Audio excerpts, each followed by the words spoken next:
भारत माता की। भारत माता की।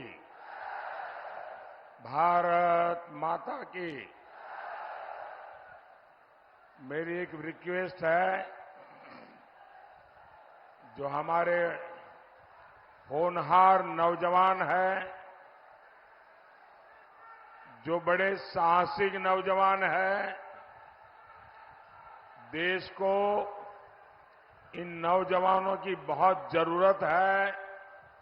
मेरी उन नौजवानों को हाथ जोड़ करके प्रार्थना है कि जहां ऊपर है वहां से नीचे आइए,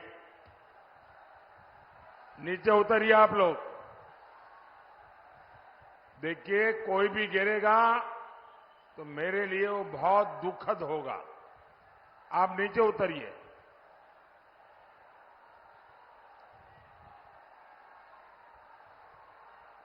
जो एकदम पीछे भी अकेले अकेले बैठ गए हैं, सब नीचे आ जाइए। देखिए, सारा तामझाम बड़ा टेम्पररी होता है भाई। अगर ये गिरा तो यहां के लोग भी परेशान होंगे, आपका भी हालत खराब होगी। पहले नीचे उतरिए, उसके बाद मैं भाषण आगे करूंगा। मेरे लिए, मेरे भाषण से आपकी जिंदगी ज्यादा मूल्यवान है।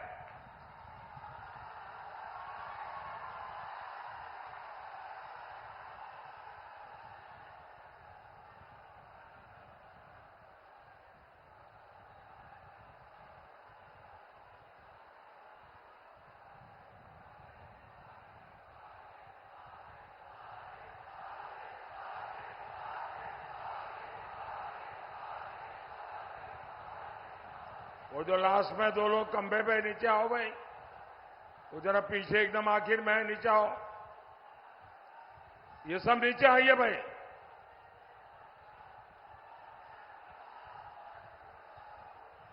जरा सिक्योरिटी के जो लोग हैं, जरा चिंता करें।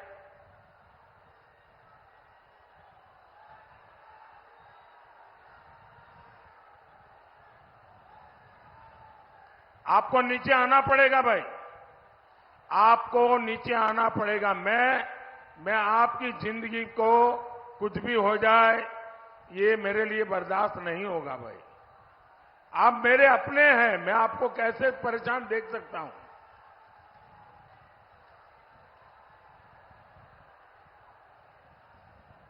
अब आपने मुझे देख लिया है, अब सुनना है तो हम नीचे आएंगे तो अच्छा सुनाई देगा। देखिए, जगह छोटी पड़ गई है। मैं देख रहा हूं बाहर भी लाखों की तादाद में लोग खड़े हैं। वो शायद सुन भी नहीं पाते होंगे, लेकिन ये नहीं करने दूंगा मैं। आइए नीचे।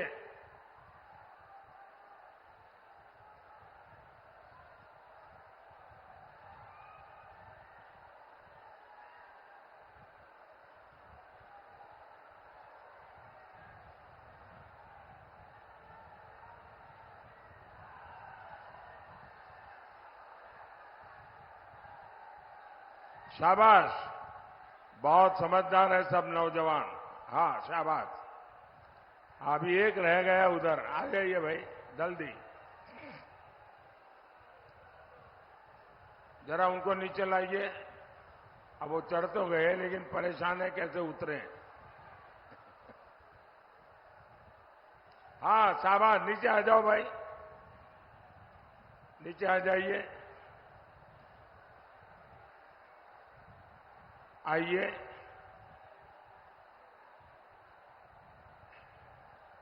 जिन नौजवानों को मैंने नीचे उतारा है, अगर उनको, उनके स्वमान को अगर कोई चोट पहुंची है तो मैं उनकी क्षमा मांगता हूं। लेकिन आप सब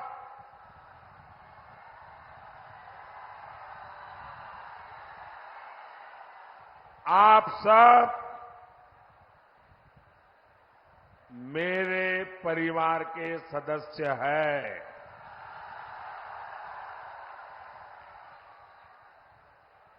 और इसलिए इतने प्यार से परिवार के सदस्य को कहने का मेरा भी तो हक बनता है ना।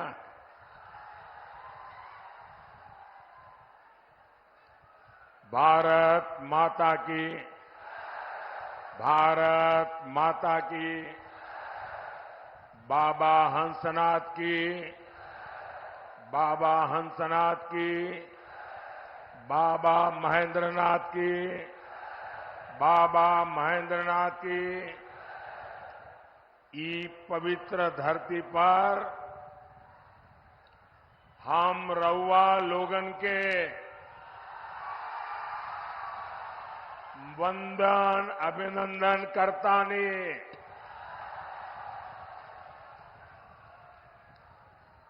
महाराजगंज ने, सिवान ने अपने जोश से पूरे भारत में संदेश दे दिया है। फिर एक बार, फिर एक बार, फिर एक बार मैं आज इतना खुश हूं, खास करके इतनी बड़ी तादाद में माताओं बहनों को मैं देख रहा हूं। माताओं बहनों का ये आशीर्वाद, ये मेरी बहुत बड़ी ऊर्जा है। और ये समय तो घर में काम का होता है, उसके बावजूद भी इतनी बड़ी संख्या में माताएं बहनें आशीर्वाद देने आई हैं। जीवन में इससे बड़ा सौभाग्य क्या होता है भाई।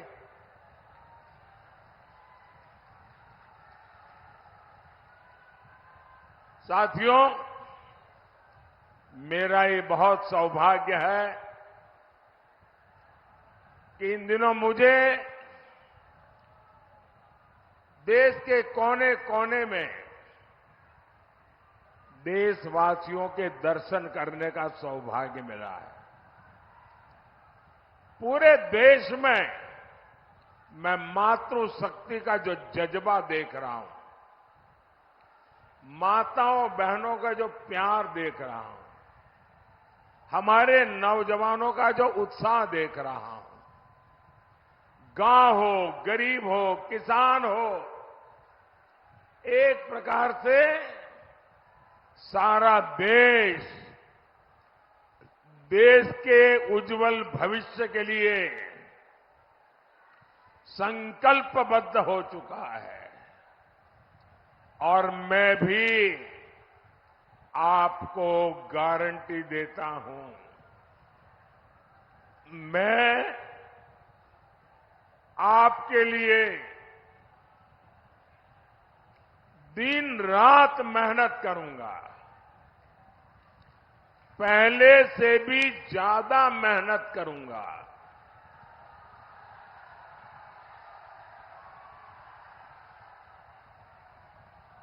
क्योंकि मुझे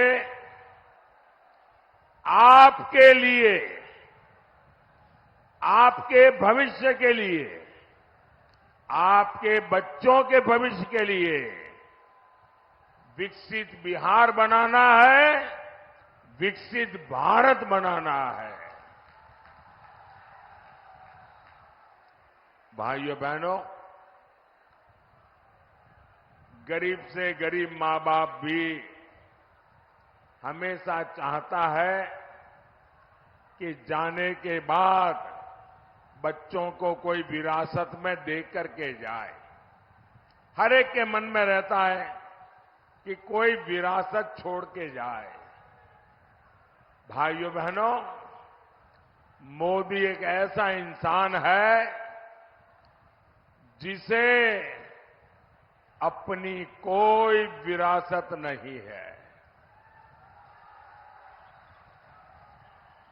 मेरे लिए तो आप ही मेरी विरासत है। आप ही मेरे वारिस है। मेरा और कोई वारिस नहीं है।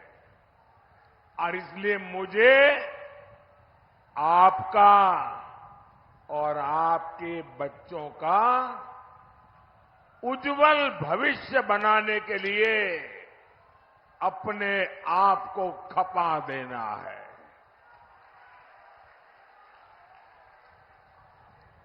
मैं नहीं चाहता कि अपने जीवन में आपने जो कष्ट भोगे उसका रत्ती भर भी आपकी आने वाली पीढ़ियों को वो परेशानियों में जीने के लिए मजबूर होना पड़े। और इसलिए मुझे गरीब कल्याण के बड़े फैसलों के लिए आज मैं आपके गांव आया हूं, आपके बीच आया हूं, आपके आशीर्वाद मांगने के लिए आया हूं। भाई वहां कोशिश मत करो भैया, प्लीज। वहां कोई जगह ही नहीं, कहां जाओगे?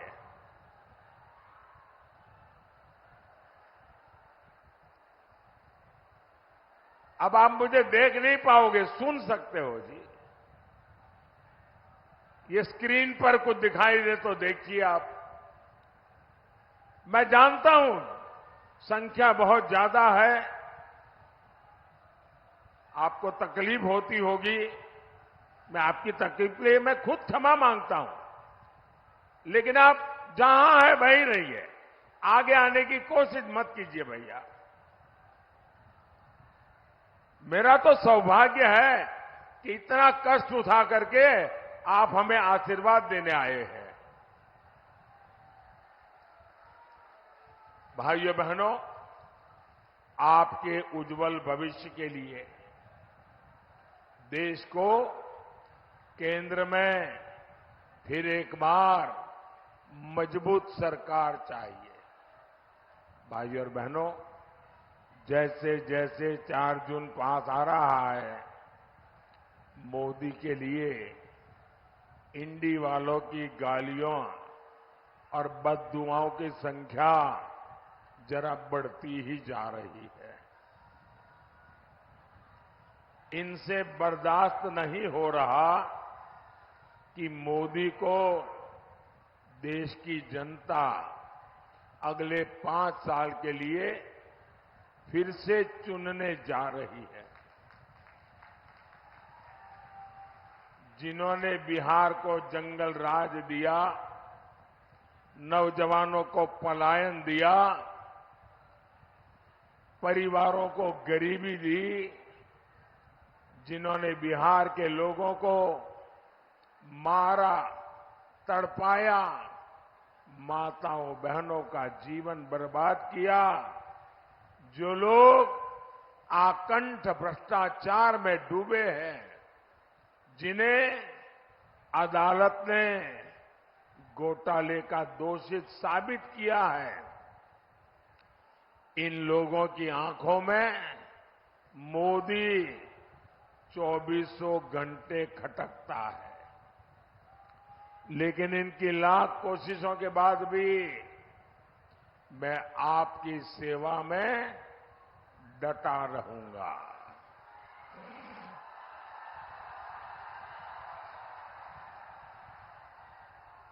मैं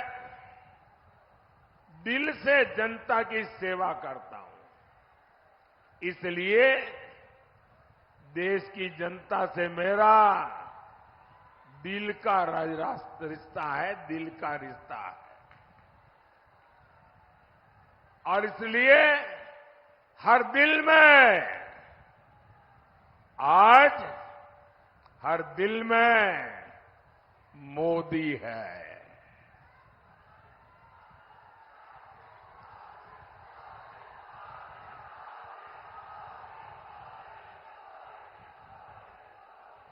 और तभी तो पूरा देश कहता है, फिर एक बार, फिर एक बार, फिर एक बार। साथियों, ये भूमि मेधा की भूमि है, राष्ट्रभक्ति की अविरल गंगा यहां बहती है। राजेंद्र बाबू जैसे अनेक सपूत इस धरती ने देश को दिए हैं। ऐसी समृद्ध प्रतिभा वाली धरती की पहचान कांग्रेस और आरजेडी के कुकर्मों ने रंगदारी टैक्स के लिए बना दी थी। इंडी वालों ने पहले तो यहां से उद्योग व्यापार का पलायन करवाया और अब ये लोग बिहार के परिश्रमी साथियों का अपमान करने में जुटे हैं। पंजाब में कांग्रेस के एक नेता है, दिल्ली में कांग्रेस के शाही परिवार के ये खासम खास है। पंजाब के कांग्रेस के ये नेता कहते हैं कि बिहार के लोगों को पंजाब में बहिष्कार करना चाहिए। ये कांग्रेस वाले नेता बोल रहे हैं और आरजेडी वाले इनके साथ यहां आपसे वोट मांग रहे हैं। वो कहते हैं कि बिहार के लोगों को ना पंजाब में घर खरीदने देना चाहिए, ना ही पंजाब में बिहारियों को कोई अधिकार देना चाहिए। बिहार के लोगों के लिए इतनी नफरत इन लोगों के दिल दिमाग में भरी पड़ी है। क्या आपने कांग्रेस के शाही परिवार से सुना कि भाई ये इनका मंत्री बोल रहा है गलत बोल रहा है, उनका नेता बोल रहा है गलत बोल रहा है? ऐसा नहीं बोलना चाहिए। नहीं बोल रहे हैं। यहां आरजेडी के लोगों ने तो कान में रुई ठूस ली है, रुई।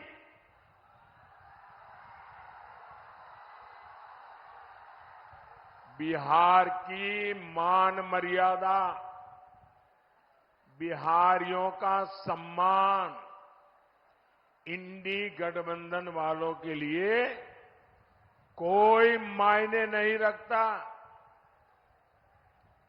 साहब, मैं गुजरात में था, वहां का मुख्यमंत्री था, लेकिन बिहार जब अपने 100 साल मना रहा था, मैंने बिहार से अनेक महानुभावों को गुजरात में बुला करके उनका सम्मान किया था।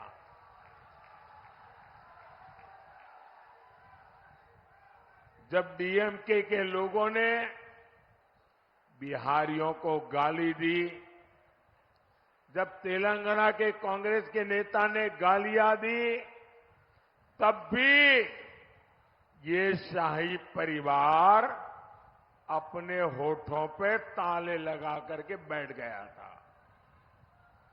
क्या इन्हें, जिन्होंने बिहार का अपमान किया, जो दिन रात बिहारियों का अपमान करते हैं, क्या ऐसे कांग्रेस और उनके साथियों को, आरजेडी और उनके साथियों को आपका एक वोट भी मिलना चाहिए क्या? पूरी ताकत से बताइए, एक वोट भी मिलना चाहिए क्या? एक वोट भी मिलना चाहिए क्या? अरे वोट तो छोड़ो, इनको सजा होनी चाहिए कि नहीं होनी चाहिए? इस बार चुनाव में एनडीए के पार्टियों का बटन दबाकर ऐसी सजा दो, ऐसी सजा दो, सब पोलिंग बूथ में साफ हो जाए। करेंगे? भाइयों और बहनों, कांग्रेस का शाही परिवार टुकड़े टुकड़े गैंग को पाल पोस रहा है। कांग्रेस और उत्तर पूर्वी भारत से, ये उत्तर पूर्वी भारत के लोगों से बदला के लेने के मिजाज में है। आपने कांग्रेस को यहां से साफ कर दिया और इसलिए ये आपसे बदला ले रहे हैं। ये भारत को एक करने वाले भगवान राम का विरोध करते हैं।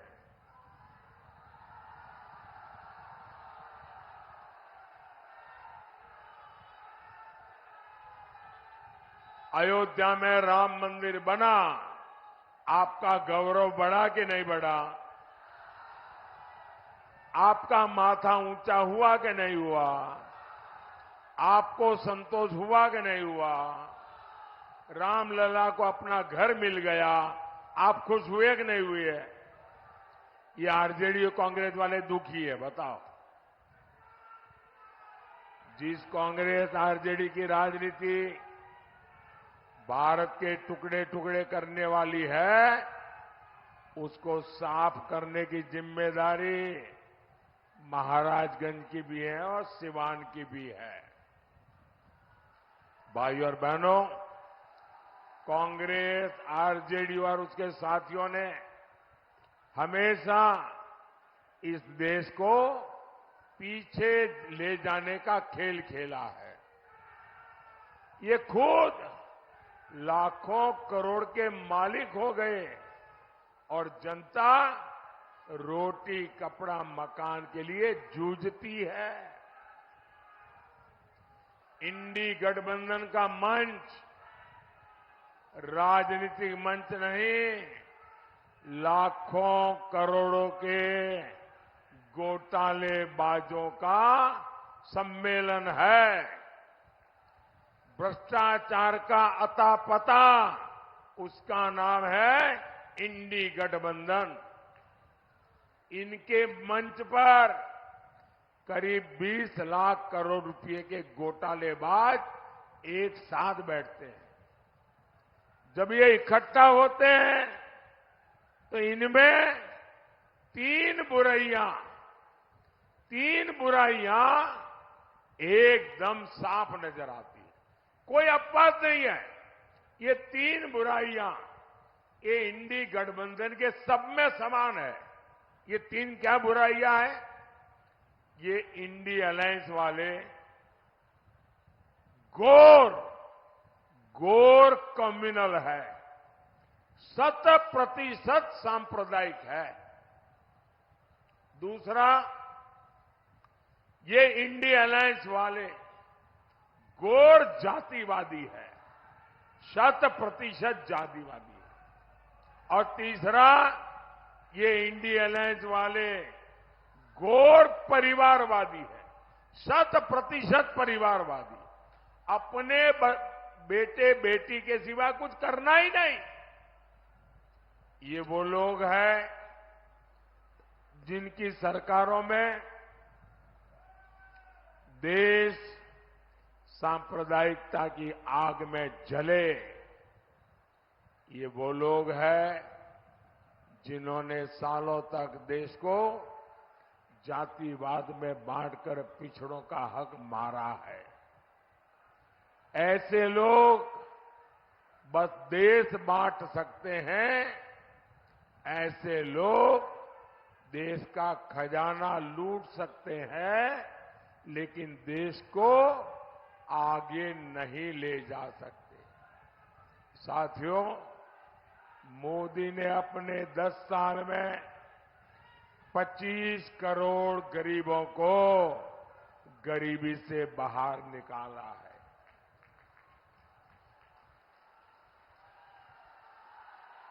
आखिर इंडी गठबंधन वाले अपने 60 साल में ऐसा क्यों नहीं कर पाए? इन लोगों ने गरीब को गरीब रखा ताकि उसके शाही परिवार की जय जयकार होती रहे। कांग्रेस ने देश के कानूनों को ऐसा बनाया जिससे गरीब असहाय हो, उसे किसी दूसरे की मदद लेनी पड़े। साथियों, हमारे यहां आज भी जो पुलिस की व्यवस्था है वो अंग्रेजों की बनाई हुई है। पहली बार मोदी ने उसको बदलने का साहस किया है। पुरानी व्यवस्था के कारण गरीब सालों साल जेल में सड़ता रहता था, लेकिन आतंकवादी, अपराधी भ्रष्टाचारी, लुटेरे बड़े बड़े वकील करके जैसे तैसे जेल से बाहर निकल जाते थे। अब ऐसा नहीं होगा। अब मोदी दंड संहिता की जगह न्याय संहिता लेकर आया है। इससे सामान्य जन को तेजी से न्याय मिलेगा।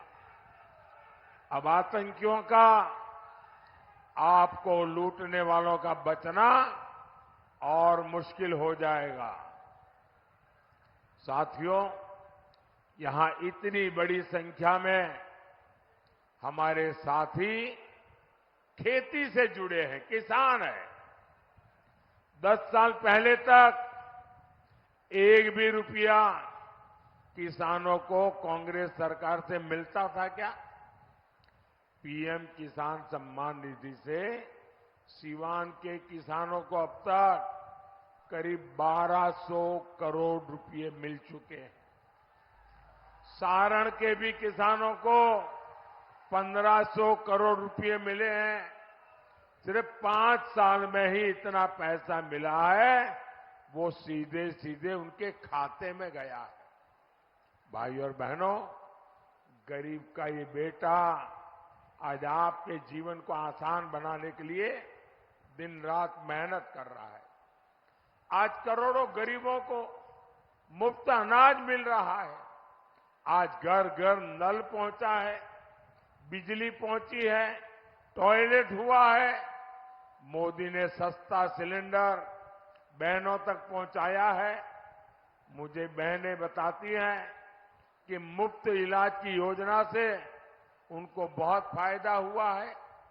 साथियों, पक्का घर तो गरीब का सबसे बड़ा सपना होता है। अभी तक बिहार में करीब 40 लाख पक्के घर गरीबों को मिल चुके हैं। और मेरा एक काम करोगे? जरा हाथ ऊपर करके बताओ, मेरा काम करोगे? ढीला ढाला नहीं, पूरी ताकत से बताओ, करोगे? करोगे? अच्छा, अभी आप गांव-गांव जाते होंगे, हर मोहल्ले में जाते होंगे, लोगों से मिलते होंगे। अगर आपको गांव में अभी भी कोई झुग्गी झोपड़ी में रहता है, कोई मिट्टी की छोटी सी खोली बना करके रहता है, उसको मिलकर के कह देना कि हम मोदी जी की तरफ से आए हैं। उनको कह देना कि हम मोदी जी की तरफ से आए हैं और 4 जून के बाद तीसरी बार जब मोदी की सरकार बनेगी तो जिनका घर अभी कच्चा है, मोदी उसको पक्का घर देगा। मेरी तरफ से बता दोगे? मेरे लिए तो आप ही मोदी है। आप बता देंगे ना, काम हो जाएगा। साथियों, मोदी ने 3 करोड़ नए घर बनाने की गारंटी दी है। इसलिए आप बता दीजिए और उसको कहिए जो 3 करोड़ घर बनेंगे ना, उसमें उस परिवार का भी घर होगा। और आप ये भी जान लीजिए, ये जो आपको घर मिलेगा, उसमें घर की रजिस्ट्री घर की महिला के नाम पर होगी। मकान की मालकन महिला होगी। भाइयों और बहनों, यहां हमारी बहुत सारी बहनें सखी मंडलों से, दीदियों के समूह से भी जुड़ी हैं। महिलाओं के ऐसे सभी समूहों के लिए आने वाले 5 साल समृद्धि लेकर आने वाले हैं। बहनें ड्रोन पायलट बनेगी और ड्रोन से खेती करके कमाई करे, ये योजना मोदी ने बनाई है। मोदी की गारंटी 3 करोड़ बहनों को लखपति दीदी बनाने की है। जब माताओं बहनों की आय बढ़ेगी तो परिवार की, गांव की खरीद शक्ति बढ़ेगी। यही तो विकसित भारत का रास्ता है। साथियों, आपको वोट सिर्फ एमपी चुनने के लिए नहीं है। आपका वोट एक मजबूत भारत के लिए मजबूत पीएम चुनने का भी है। और इसलिए महाराजगंज से हमारे साथी जनार्दन सिंह सिग्रीवाल जी, सिवान से बहन विजय लक्ष्मी जी और गोपालगंज से आलोक कुमार सुमन जी को ज्यादा से ज्यादा वोटों से जिताना है। जिताएंगे, घर घर जाएंगे, ज्यादा मतदान कराएंगे। अच्छा, मेरा एक काम करेंगे।